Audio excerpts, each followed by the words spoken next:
Here we are working on this 2005 Crf450r, and we're having symptoms of a bad head gasket, and there's just steam and a lot of pressure coming out of this. So that's pretty much what we're going to tackle. We're going to take this head off, starting first to drain our coolant, because also we're throwing on some new radiators and stuff like that. Pull our exhaust off, pull our carburetor, pull our gas tank off, and just get through those steps. We already got the bike cleaned and everything like that, so I recommend getting the bike cleaned, and then you proceed to start working on your bike.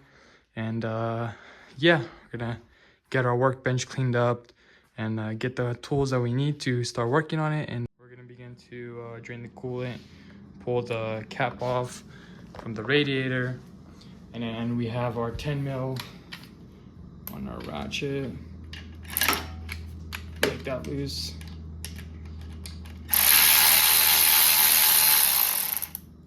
And a lot of our coolant came out of me trying to mess with the cap because it was all broken. So we can begin to install our screw back in and begin pulling the rest of the parts off. Get that snug.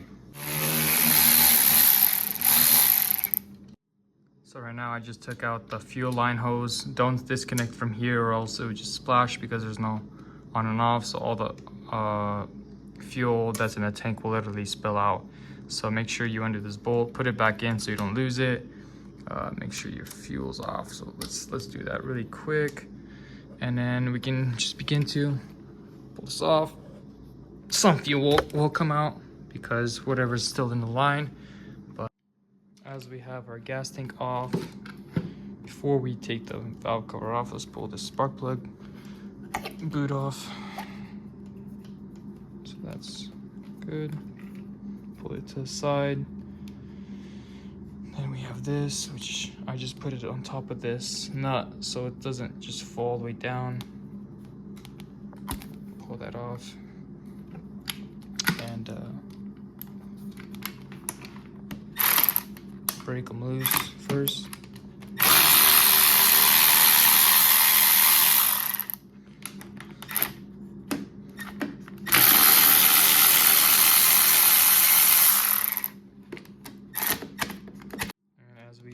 Have this off, pull the bolts out, and they could stay in, to be honest, but as you begin to pull this out, it's going to be a bit tight because you got these cables for the carburetor, and you got this cable also here. We're going to begin to remove the subframe, rear subframe, and pretty much there's two 10 mil bolts, two 12 mil bolts on this side and this side. And as you pull this bolt out, there will be one for the exhaust, which is another 10 mil. And pretty much there's a star screwdriver, or Phillips, that connects to the carburetor, the boots for the intake. And pretty much this will all slide off, and we're gonna begin that process. And yeah.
Took the 450 apart.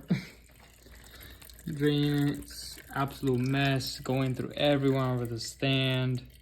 I gotta pull this stator cover off because I gotta replace the timing chain as well. It's like crunchy. But I was gonna buy one out of the way because I was gonna do the head gasket on this. Well, I'm gonna do all the gaskets, but I need this resurfaced. So I think the reason of it like overheating pretty much was the head needs to be resurfaced. I'm pretty sure I'm getting this resurfaced as well because that's not smart to do it just that because those connect each other.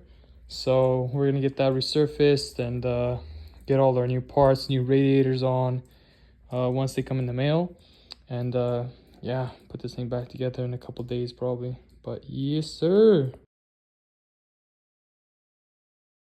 Off with the old and with the new 2017. Front end looks good. So we got our head and our cylinder on. We have a brand new timing chain, a brand new tensioner. You know, we want to play it safe as the other one was very stiff. But pretty much getting the cylinder on is pretty much compressing the rings. Make sure you got your ring gap correct. And the oil rings, the bottom, the lowest O-ring, I mean the ring, is facing to the back of the piston.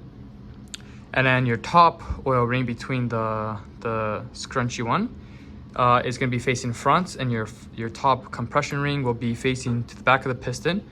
Compress those rings, make sure they're oiled, make sure the cylinder's oiled, and or you have assembly lube, you get it all oiled up. You hold those, compress those, make sure it slides smoothly. After that, you got that on, you pull your timing chain up, and then you get it ready for your head gasket, and you put your head on. We got that all slided on. And then our head bolts right here, all 4 head bolts are torqued to 44 foot-pounds. So we got that already put on. And pretty much what we have to do is put our cam, put it in, get our timing chain on. So we're gonna have to put the sprocket on, make sure your motor's timed, and pretty much to know that it's at top dead center. You'll see, dang, this light is too bright. There will be 2 marks. You'll see there's 2 marks right there. And you'll see right there. And then you want to get it timed up to the first mark. And that's what we did. And to another check is on this cover right here. There's an arrow right here. And that lines up to, yeah, I gotta get this camera correct. Oh, this light is too bright. But there, right there's a dot on that sprocket, and it should line straight across with that dot inside the sprocket. That's how you know another sign that it's correct, top dead center. After that, start putting your sprocket on, get it aligned so your 2 lines, but we'll cut to the clip and just got it started, runs good. Got to adjust with the idle a little bit, but now we just throw the bike together, boys. There you go, it's coming together. Has a full red plastic kit, and we have the front end that I put on.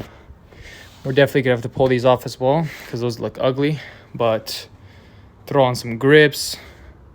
And I don't know if I'm gonna keep those side graphics on the swing arm, but it's not bad, looks pretty good.